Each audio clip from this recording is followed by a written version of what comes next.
हरि ओम बेटा, हरि ओम। देखिए, दादा भगवान का सरकारी डॉक्टर को ज्ञान सुनाना। सरकारी डॉक्टर था तो वो सरकारी डॉक्टर था, उसने गरीबों के लिए मुफ्त दवाई मिलती थी। जो हॉस्पिटल में था तो उसको वहाँ से मुफ्त में दवाई सरकार से मिलती थी, और इंजेक्शन भी। तो इंजेक्शन जो मिलती थी वहाँ से, तो उस इंजेक्शन को दुकान पर बिक्री कर देता। वो डॉक्टर जो था इतना लालची हबसी था कि सारे इंजेक्शन को दुकान पर बिक्री कर देता था। गरीबों को नहीं लगाता था क्योंकि उसको पैसा मिलता था। यही इंसान देखिए आज भी हो रहा है। इंसान क्या करता है ये नहीं समझता, इसका हश्र क्या होगा। तो उसको जो है नहीं लगाता था, उससे 1,00,000 रुपया जमा किया। अब बताओ, 1,00,000 रुपया जमा किया उससे, काहे से कितना पैसा देख लिया तुमने। 1,00,000 रुपया जमा किया, जिससे कहते हैं कितने गरीब लोग मर गए।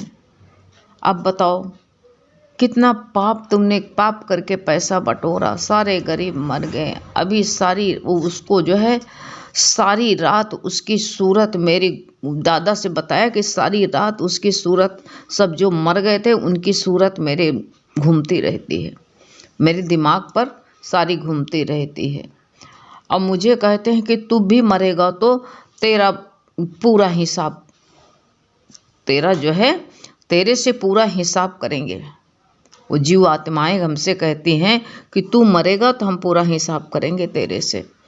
अब बताओ, रात भर डर के मारे हम सो नहीं पाता हूँ। दादा से शिकायत किया कि रात भर हो जाती है, मैं सो नहीं पाता हूँ। अब बताओ, अब वो सो नहीं पाती हैं जब, क्योंकि गलती किया था उसने। तो ये शिकायत जब सरकार को गई तो वहाँ से ये राजा के पास में आई। सरकार जो वहाँ का सरकार से शिकायत, भाई करने वालों ने शिकायत की, तो वो शिकायत जो है राजा के पास में आई। अब राजा के पास में शिकायत आई तो राजा ने जो है साफ लिख के भेज दिया कि ये डॉक्टर बड़ा सच्चा है। अब बताओ, ऐसे अवगुण इंसान के ढंप जाते हैं। जहाँ सोर्स होता है वहीं अवगुण सारे ढंप जाते हैं। लेकिन भगवान की दरगाह में बहुत बड़ा अन्याय है। वो तो देख रहा हजारों आँखों वाला है, कहा हजारों पैर वाला, हजारों आँखों वाला, वो सबको देख रहा है। ये सोच लो। अब क्यों डॉक्टर ने क्यों लिख करके दे दिया साफ साफ कि बहुत सच्चा है। तो इसका कुछ कसूर नहीं है। डॉक्टर ने कहा इसका कुछ कसूर नहीं है, क्योंकि उस राजा को मैंने जो है ठीक किया था, मौत के मुंह से बचाया था। अब बताओ, अब तुम्हारा तो फर्ज था, तुमने ठीक किया, कोई बात नहीं, तुमने ठीक किया, यही तुम्हारी गलती है, तुमने ठीक किया, उसको मौत के मुंह से बचाया। अरे भगवान बचाता है, यही भूल जाता है इंसान। जब तक ये भूला रहता है तब तक जो है वो परमात्मा को नहीं देख पाता, अपनी मैं को आगे कर देता है कि मैंने ऐसा किया। और सब सारी सृष्टि परमात्मा के इशारे पर चल रही है। तो वो कहता मौत के मुंह से बचाया था, इसलिए 14 लाख की जागीर मुफ्त में दिया। वो डॉक्टर ने 14 लाख की जागीर जो थी उनको जो है उस डॉक्टर को गिफ्ट में दे दिया। अभी देखो, का मालूम कितने ज़माने की बात हो। आज तो पैसे की बहुत महत्व है, लेकिन तब सस्ते के ज़माने में, दादा के समय की बात है ये, बताओ 50 साल पहले की बात है। तो इस पर ये तो कहते हैं कि वो गिफ्ट में दिया, पर भगवान ने एक भी संतान नहीं दी। इतनी जायदाद, 1,00,000 रुपया सस्ते ज़माने में बहुत था। 50 साल पहले वैल्यू रखी जाती थी। और 14 लाख की जागीर जो है उसको जो है गिफ्ट में डॉक्टर ने दे दिया। कि डॉक्टर ने कहा इन्होंने बचाया। डॉक्टर भी मूर्ख था, अगर सच्चा ज्ञान उसको होता तो कहता भगवान ने हमको बचाया।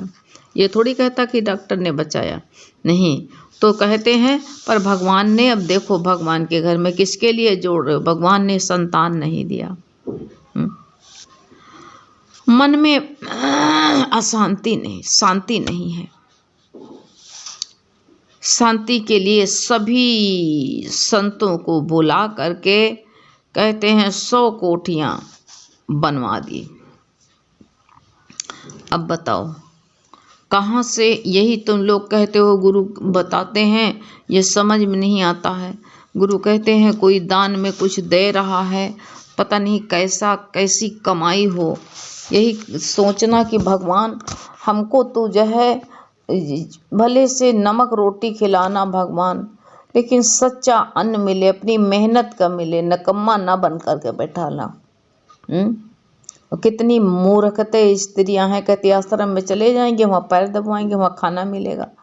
अगर जरा सी बुद्धि जम की भी विवेक जाग जाए तो जो है ऐसे प्रलोभन में नहीं। ये जो दान में दिया जा रहा है, कैसा पैसा है, कहाँ से लूट मार के आया है, दान में मिल रहा है, डोनेशन दिया जा रहा है। अरे डलिया ढो करके जो मेहनत करता है वो दान दे पाएगा? 1-1 लाख रुपया देगा, 50 लाख रुपया रोज आता है, हैं? बताओ कैसा दान है। अरे सबका पाप क्यों बटोरते हो? लेकिन तो कहते हैं हम आश्रम में लगा देते हैं। आश्रम भी लड़े के लिए लगाओ, कहते तब मंदिर, गुरु कहते मंदिर बनाओ, मस्जिद बनाओ और तुम मर के चले जाओ, फिर जो है सबको लड़ने के लिए। कोई न पूजा करने, वहाँ भगवान मंदिर में बैठा पूजा करने कौन जाता है? लड़ाई की तुम देख लो, कहीं जगह रोकानी होगी तो वहाँ मंदिर रख देंगे, एक ठो पत्थर ला के रख देंगे, बस कहेंगे बस ये मंदिर बन गया। अरे मंदिर तो कहते अपने अंदर बनाओ ना, बाहर कहाँ मंदिर बनाते हो? ये परमात्मा का मंदिर शरीर ही है। तो वो कहता है कि एक भी संतान नहीं है, इसलिए अशांत रहे, शांति नहीं है।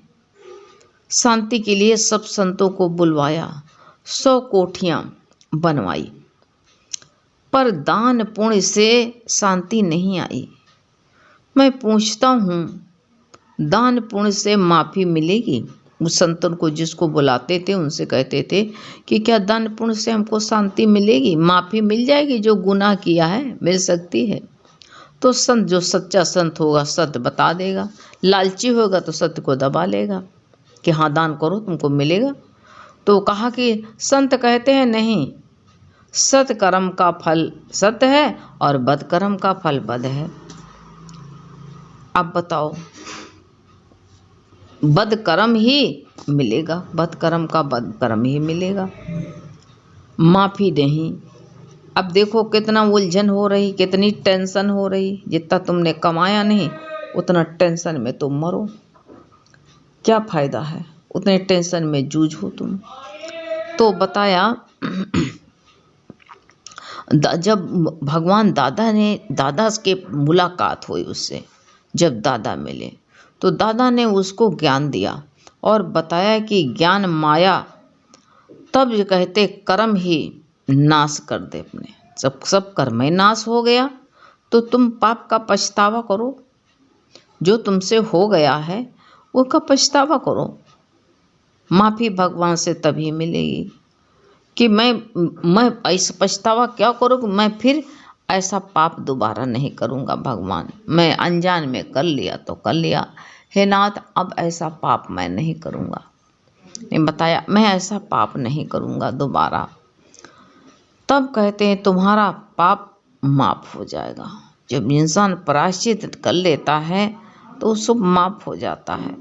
जैसे सपने में कोई खून करे पर जागने पर उसको जो है सज़ा नहीं मिलती, नहीं मिलती है ना सज़ा, क्यों कि सपने में जो हुआ था। ऐसे ज्ञान में कहते हैं, ज्ञान में तुम ऐसे ज्ञान को सुनो तुम, अज्ञान में तुमने कर्म किया, पर अब तो कहते हैं तू आत्मा है। जब नहीं तू जानता था तो अज्ञान में जिसका महत्व देता था वही में लगा हुआ था, लेकिन जब अज्ञान में अब तू जाग गया है तो अब आत्मा है। इस प्रकार भगवान दादा का ज्ञान सुन करके उसको अच्छी नींद आई। हल्का कर दिया गुरु ने, सहज में हल्का कर दिया। वह सोचने लगा कैसा भगवान है, कैसा भगवान मुझे मिला है। भगवान ने उससे एक कौड़ी भी नहीं लिया। वो जानता था कि सब लोग लेते थे और दादा भगवान को कौड़ी की जरूरत नहीं थी। तो कहा कैसा ज्ञान है, दादा ने एक कौड़ी भी नहीं लिया हमसे। ये भगवान उससे भी कहते हैं मुझसे भी कौड़ी नहीं लिया। तो कहते ब्रह्म ज्ञानी के संग से और ज्ञान से अनेकों कहते हैं टेंशन दूर हो जाती है। जितने टेंशन रहते सब दूर हो जाती। नहीं तो इंसान कैसे है, सारी बीमारी क्यों होती है, घुटन से होती, घुट जाता है इंसान। बीमारियां खत्म हो गई, सारा बीमारी खत्म हो गई। ब्रह्म ज्ञानी का ज्ञान मिला तो बीमारी खत्म हो गई। क्योंकि कहते हैं अधिकतर जो है लोग बीमारी का शिकार क्यों होते हैं, मानसिक। आदमी जो है मानसिक रूप से बहुत ज़्यादा जो है बीमार है मानसिक रूप से। ये शारीरिक रूप से नहीं, मानसिक रूप से अधिकतर लोग बीमार हैं। जो मन में कल्पना बनाते रहते हैं वही बीमारी है, मानसिक रूप की बीमारी है और कोई बीमारी नहीं। मानसिक रूप से ठीक हो जाए तो वो ठीक हुआ है सब। तो शारीरिक मानसिक ठीक हो तो सब ठीक हुआ। बाहर बताया कि वो बाहर उदास, वो जो कोई जो है मानसिक जब खत्म हो गए तब दरवाजा पर भगवान ने बताया कि एक जो है एक दिन एक प्रेमी जो है दरवाजे पर बाहर उदास खड़ी थी। भगवान दादा ने पूछा कारण तो बता।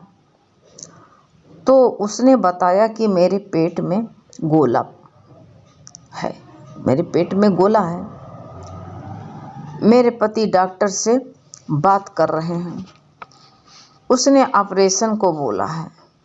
तो भगवान ने कहा हमारा 7 दिन तू ज्ञान सुन लो तो गोला तेरा खत्म हो जाएगा, ठीक हो जाएगा। दादा ने कहा। इतने में उसका पति आ गया। और पति आ गया तब जो है दादा बात कर ही लिए तो ये सब सुन लिया। डॉक्टर ने ये बात सब सुन लिया। जब सुन लिया तो उसने ये सुन करके ऑपरेशन की डेट जो है बढ़वा दी। तो उसका घर में, उसका जो घर था तो घर के पास ही नज़दीक दादा भगवान का घर था, पास ही। तो ज्ञान सुना करके फिर डॉक्टर को कहा ज्ञान सुन लिया 1 हफ्ते और डॉक्टर को दिखाओ। तो वो कहते हैं गोला गायब हो गया। अब गोला गायब हो गया तो स्त्री को ये चिंता, कहीं तेरी को चिंता क्या थी, कहीं चिंता इसलिए थी कि मुझे बच्चा नहीं होता था। तो मेरा पति जो है, हमको ये डर था कि मेरा पति दूसरी शादी कर लेगा। इसी चिंता में मेरे पेट में गोला हुआ है। फिर जो है ज्ञान से उतर गया, ठीक हो गया ज्ञान से। तो ये कहते हैं जो जितने रोग हैं मानसिक रोग, ये बहुत कठिन होते हैं। चाहे जितनी दवा दे दो लेकिन शारीरिक रोग तो ठीक कर लेते डॉक्टर, मानसिक रोग नहीं ठीक कर पाते, उनके बस में नहीं रहता है। तो इसलिए मानसिकता से सही रहो तभी जो है। और इसी तरह कहते उदयपुर में एक धोबिन को ज्ञान गुरु ने दिया। धोबिन जो थी तो वो धोबिन को जो है उसके 3 दिन, उसने जो है 3 दिन ज्ञान सुन करके, वो धोबिन जो थी, भाई भोले भाले लोग बहुत अच्छे होते हैं कि जो है उनको जो ज्ञान दे दो तो उसको पक्का कर लेते हैं। और जो तर्क करने वाले होते सरौता बन गए हैं, उनको कोई भी ज्ञान मिल जाए तो उस ज्ञान से वो लाभान्वित नहीं होते, क्योंकि उनके अंदर तर्क चलता रहता है। तर्क चलता है कि मैं इस ऐसा नहीं, ऐसा होगा, ऐसा नहीं, ऐसा। गुरु वाक्यम सत्यम, जो गुरु का वचन सत्य करके मानता है उसके जीवन नैया तर जाती है अपने आप ही आप। तो उसने जब ये ज्ञान सुन करके और बताया कि 3 दिन खाली ज्ञान सुना था, और सुन करके बोला कि मैं आत्मा हूँ। वह बोलने लगी मैं आत्मा हूँ, मैं आत्मा हूँ। अब जब दादा का ज्ञान सुना तो जब बड़ी श्रद्धा, बड़ी प्रेम होता है, तो प्रेम वाला ही तो परमात्मा को पाता है। जिसके अंदर प्रेम नहीं वो कैसे परमात्मा को पाएगा। तो उन्होंने बस यही बताया। 3 दिन सुन के उनका जो है, जब 3 दिन के बाद जो है उसको कॉलरा हो गया। अब कॉलरा हो गया तो लेकिन कॉलरा हुआ तो क्या हुआ, पक्का हो गया था। मैं आत्मा हूँ, मैं आत्मा हूँ, मैं आत्मा कहते कहते वो शांत हो गई। मतलब उसके प्राण तो निकल गए, मैं आत्मा आत्मा कहते कहते, लेकिन संसार को दिखा के गई कि भगवान का नाम इतना उदार होता है, करुणा का सागर होता है। तभी तो भगवान कहते हैं कि अंधे जो पहाड़ पर विकलांग जो होते हैं, कोड़ी पहाड़ पर चढ़ जाते हैं, पंगुल जो होते हैं, अंधे जो है सारा संसार देखते हैं ज्ञान की दृष्टि से। वही तो बता रहे हैं, गुरु बार बार समझा रहे हैं कि जय बहरे ज्ञान सुनते हैं। तो ये श्रद्धा होनी चाहिए। तो 3 दिन में जो है वो शांत हो गई, उसको कॉलरा हो गया। मैं आत्मा कहते कहते वो शांत हो गई। इसी प्रकार कहते हैं अब भगवान जो है वहाँ उदयपुर में 1 साल तक ज्ञान फैलाते रहे।